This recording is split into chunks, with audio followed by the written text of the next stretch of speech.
Hello, this is Mahaleyah and welcome. Today I have a very good friend of mine who I met many years ago. Actually, she married into the community that I was once a part of. And we're going to talk a little bit about that and then some other things that I'm very anxious to get into. But this is the former Yana. Today she is known by her actual birth name, which is Yana. Yana. And what does that mean? Yana, the way it's spelled in English, is of Celtic origin, and it means comforter, protector, fortress, sanctuary, at least from what I researched. That's a beautiful name. Welcome, Yana. Thank you. Okay, so what I would like to do is I would just like to say you weren't an actual person that sought out the community, came into the community from America or anything. You're actually a citizen of Israel. Yes, I met people from the community while I was serving in the Israeli army. I was in the Air Force. And I had heard that there were black people in Israel, African Americans in Israel, and they had some really good reggae bands. And I grew up in the music world. Okay. And so it just hit home and I came to visit. And the rest is history. Well, it is a fact that we are the largest group of African Americans residing in Israel. And you actually are biracial, are you not? Yes, my mother is from Holland. My father is African American, and I was born in Israel and grew up in Europe and in America, and came back to Israel as a returning minor at the age of 17. And my family, meaning my mother and my sisters and my brother, came 2 years after I arrived. They, and except with the exception of my mother, my sisters and brothers have since left. So it's my mother and I here and my children. And of course, the extended family from my mother's side. Yana has a very interesting life. And I just want to start off with a brief bio on her. Okay, now she's already given you the meaning of her name. Yana speaks 3 languages fluently: English, Hebrew, and Dutch. Yes. Okay. I think you were telling me that your name, Yana, has Celtic origins? Yes. It does. In English, it's spelled L-L-Y-A-N-A. The L's are silent. And Celtic meaning Ireland. Okay. So let's just start off with you. You are a student under the tutelage of Dr. S.B. Yehuda, who was the head dean of the School of the Prophets here in Israel. And under his tutelage, you are now a historical scholar. That's what I've been told. Yeah, I love Okay. I've always loved learning. And he had a great impact in my life. Well, anyone that watches the videos knows that we have a great admiration and respect for Dr. S.B. Yehuda, because he was responsible for teaching so many of the people in the community. So that was indeed an honor, because he's no longer with us. So as a result, you became a writer and a researcher. Yes. So what are the basic things that you research and write about? I research anything from rocket science to history to the human experience to astronomy, astrology. I love knowledge. I love the feeling I get when I learn something new. I don't know how to describe Yana and her great thirst for knowledge. She can always be found in some type of project where she's researching something, and later on you're going to have a treat, because one of the main reasons I wanted to interview her was I'm such a big fan of her poetry. She is an awesome poetess. And so you'll receive a treat today in seeing one of the videos that she put together. But before that, I'm going to finish your bio. Okay. Yana is also a mother of 11. 11 children. Yeah. That words cannot describe how much I admire women like yourself. Women in the community that have 7, 8, 9, 10, and 11 children. How did you do that? I literally had to function with blinders on, meaning that I didn't look to the left or to the right. I had to stay focused on my children, my children, my children, because not only did I have 11 children, but I basically had a child every year, almost. By the time my oldest was 15, my youngest was born. So, what age were you when you had your first child? 21. And the youngest child is? He's now 13. Wow. I cannot express, like I said before, my great admiration for mothers out there that are struggling with 1, 2, and 3 children. What advice do you have for them? The most important thing that carried me through everything was that I looked at every child as a different learning experience, where it wasn't just that I was their mother, their teacher, their whatever description you want to give to it, but they taught me as well, all the way from conception to until today. And that I had to look at each one as a person, not necessarily somebody that belonged to me, even though as a mother I'm very protective. And I would have to say the other really, really, really important thing was that I didn't act like I knew everything. I asked questions all the time, and when people gave me advice, I listened. And then afterwards I would determine whether it was useful for my family, my experience, but I was always open to how can I do this better? Whether it was how to fold the clothes better, how to feed them a healthier diet, or, you know, and it didn't have to be somebody that had 11 children. It could be somebody that didn't have any children at all. You know, wisdom doesn't have a gender or race or religion. So I was very open to always wanting to do better. Excellent. Now, I just wanted to say that, you know, like I said, that in itself is a tremendous, tremendous accomplishment. But along with being a mother, you were a student. You were a healer. Yes. What kind of healing are you involved in? It started off, well, from a childhood, I always felt like I was a healer. And it started off with the vegan diet, the vegan way of life, and preventive medicine, and then herbology. And now I have been, for the past few years, really studying and putting into practice the different modalities of healing with energy. And that is at the forefront for me, because energy is everything. Okay. Yeah.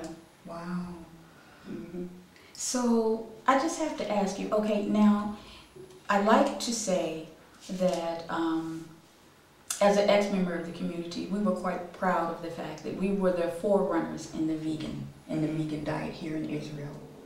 Okay, you referred to the vegan lifestyle. Yes. So can you just explain that a little bit? What is the difference between the vegan diet and the vegan lifestyle? To me, the difference is vegan diet only pertains to what you put on your plate. Vegan lifestyle is a mentality, because anybody can eat fruits and vegetables. The vegan lifestyle to me is being in tune with your environment, being in tune with other people, just being one with the earth and caring for the earth, and finding a way to exist that works with the earth, works with the environment, and works with whatever and whoever is in that environment, whether it's the shoes you wear, or the food you eat, or the clothes you wear. And a vegan lifestyle is not doesn't come from one source. The vegan lifestyle is not a Hebrew thing, it's not an Israeli thing, it's not an American thing. Right. It's part of our human experience if that's what you choose to do in your life. And there's all types of vegans. And, you know, it's up to the individual to choose what is best for them. Okay. Very good, very good. Okay, I'm still just going down the list of your accomplishments. And you are a ordained minister. Yes. How did you achieve so much and you're still so young? Well, first of all, the whole thing with studying and learning, and every time I sat down to nurse, I had something in my hand that I was reading, because that was the only time that I had to study. And so, being that I had a baby almost every year, I had a lot of studying time because I was doing a lot of nursing. And you even have a set of twins, don't you? Yes, I have twins. My first 4 children were born within 2 years of each other. My son was 2, Elishama was 1, and then the twins were born. So every time I sat down to nurse, I've had something in my hand that I was reading. How I came about to even thinking about becoming an ordained minister is because today, in 2013, certification is everything. Yes, it is. And I felt like that I could do more for people. I could do more for the youth. I could do more for people. I could do more for the feminine. In the capacity where I had certain certification.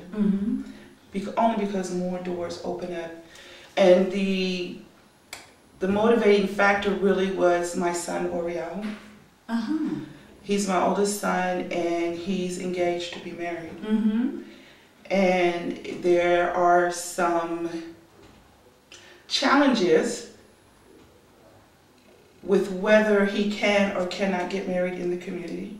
Right, in Israel, just to let our audience know, they're very strict about marital laws. And in Israel, there's no interreligious marriages, and he's considered an Israeli Jew, and his fiance is not. But even being that they were brought up in the community, there's also a question of whether they can get married within the community. And I've never taught my children that they can't do things. Yes. I've always taught my children that the sky is the limit, the earth is your footstool, and you can do anything that you want to do. Very good. And so my motivation was to do this so that if he has any type of challenge, whether it's because of the Middle East, or we're in Israel, or maybe some questions or obstacles within the community, he can fall back on me and I'll marry him. And what better person to marry you? Yes, and it will be legal. It will be legal. It will be certified, and anybody else that I can help. And I also, a lot of people come to talk to me and need help and need advice, especially the youth. And I want to be able to do it in official capacity, so that it's well-rounded, it's balanced, that it's just, not some woman in the street. But my first motivation has always been my children, also understanding that my children have friends, and they have friends, and every child, no matter how young or old, my son is 27, he still needs his mother. In some capacity, I still need my mother. And whatever I can do to promote and support what they want to do, I'm there. My hat is off to you. You know, like I said, to many, many women, it would be an impossible task. But here you are, still looking at it, you know, still rising, you know. This show is a tribute to you. Thank you. Okay, so you are no longer a member of the African Hebrew Israelite community. You have moved on since then. What would you say was your greatest experience taking away from that? What was the ultimate lesson? Yes. It was, first and foremost, I learned that what I don't want. Mm-hmm. And once I realized what I don't want, I could focus on, okay, if I don't want this, what do I really want? Mm-hmm. And I'm not just speaking about the community as a whole. I'm talking about, I don't want to be controlled just because I'm a woman. Mm-hmm. Okay. I don't want to feel like I'm wicked just because I want to live opulently. Mm-hmm. And opulence is extreme wealth. Yes, yes. Just I think we all can agree with that. Just little minor things. And once I realized what I don't want out of life, mm-hmm. I don't want somebody determining for me what's right for me. That's the first thing. The second thing that I learned was when I came, I look at life as a journey and there's no destination. The journey is the destination. So I also learned that I have a right to choose for me.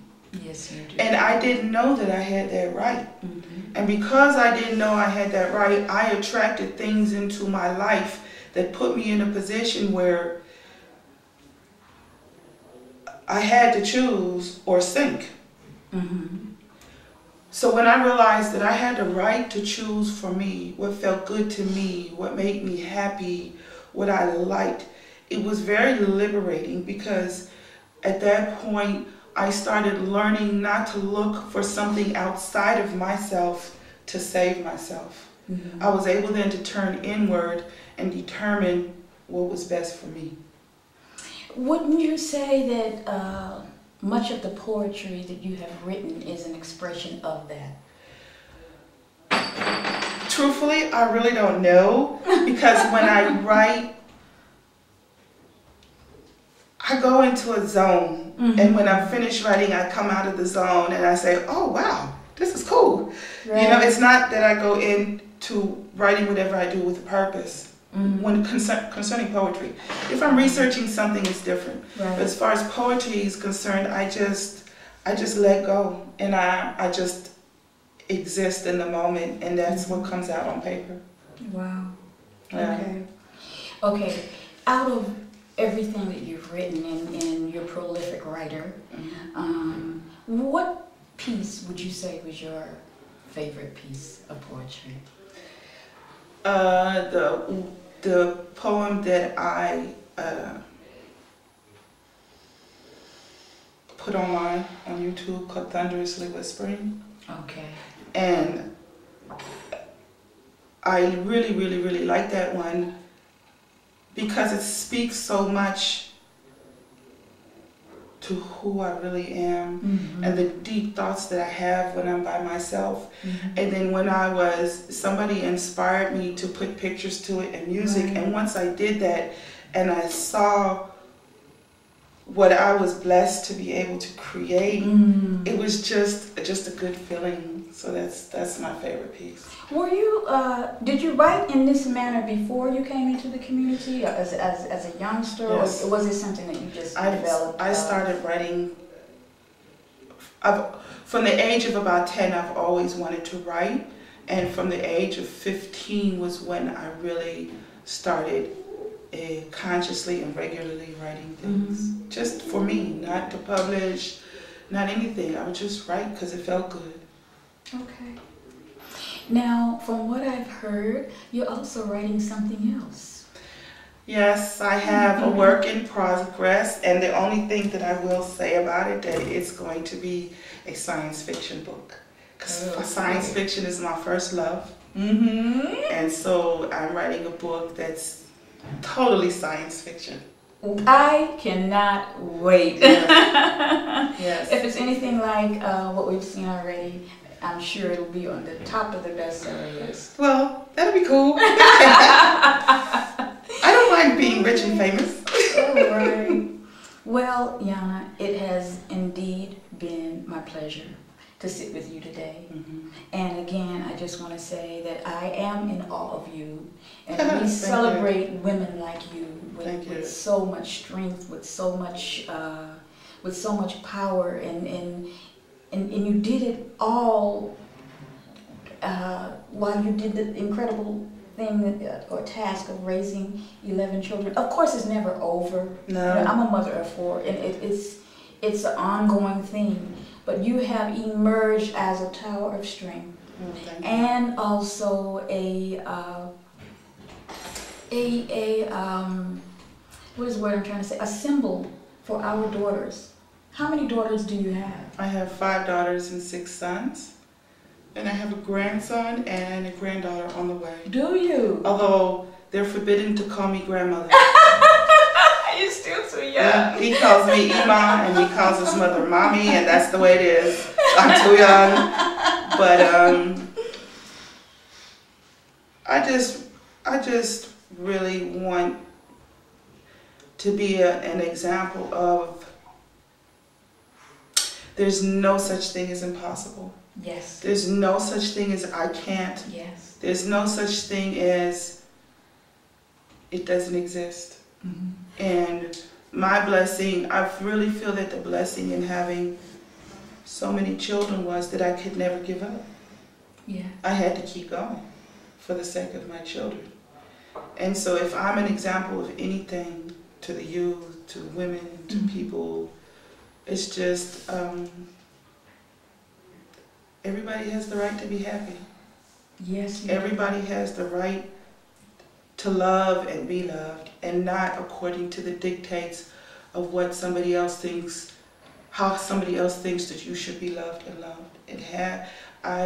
That's really what I would love to give to people, that no matter how dire your circumstances are, no matter how horrible or how hard, all it takes is for somebody to want to have a different life. And Well, that's where it now, starts. I know from many conversations that I've had with you that you're a believer in whatever hand you're dealt in life is something that you've attracted to yourself. Oh, absolutely. I could look at my whole experience in the community in Dimona, and I could give blow by blow situations that were just horrific. Mm-hmm. And if I see a dog passing by, it's a dog. Mm-hmm. And the dog is going to act like a dog. Mm-hmm. And I can either stand around and say, oh my God, it's horrible, he's a dog, and I went through that phase. But at some point, for my own survival, Mm-hmm. I can't speak for anybody else, Mm-hmm. for my own survival and my own sanity, I had to get to the point where I could look at every situation in my life and ask myself, how did I attract that person into my life? Mm-hmm. How did I attract the accident? How did I attract that behavior? With the understanding that nothing can exist in my space unless I attracted it to myself consciously or by default.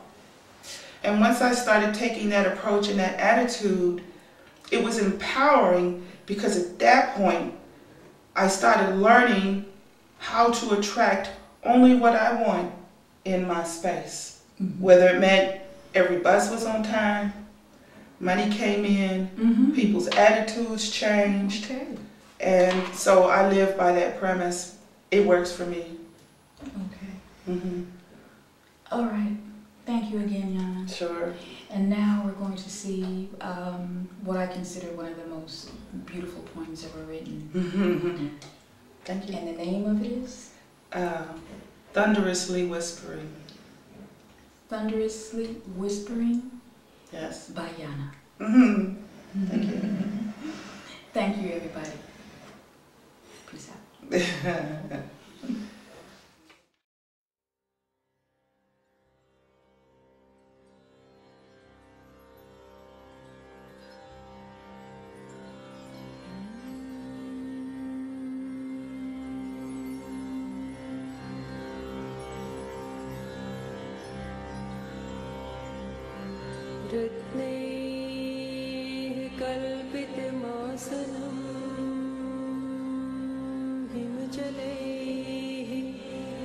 स्नानं च दिव्याम्बरम्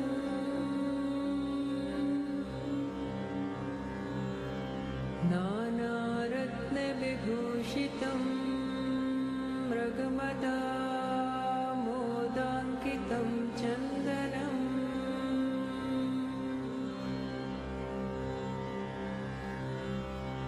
जाति चम्पकबिल्वपत्ररचितं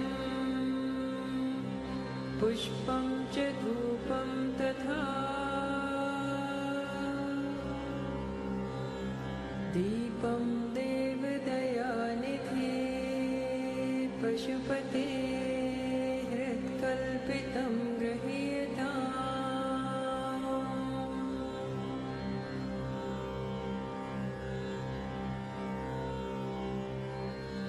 सौवर्णेन नवरत्नखण्डरचिते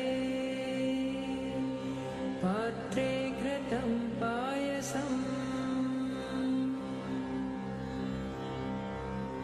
भक्ष्यं पञ्चविधं पयोदधियुतं रम्भाफलं पानकम्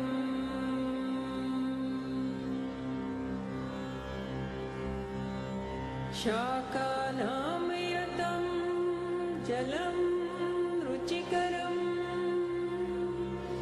कर्पूरखण्डोज्ज्वलम्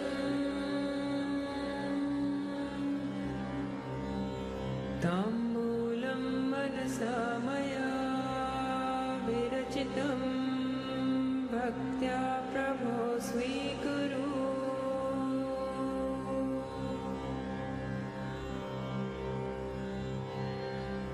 छत्रं चामरयोर्युगं व्यजनिकं चादर्शकं निर्मलम् वीणा भैरिमृदङ्गको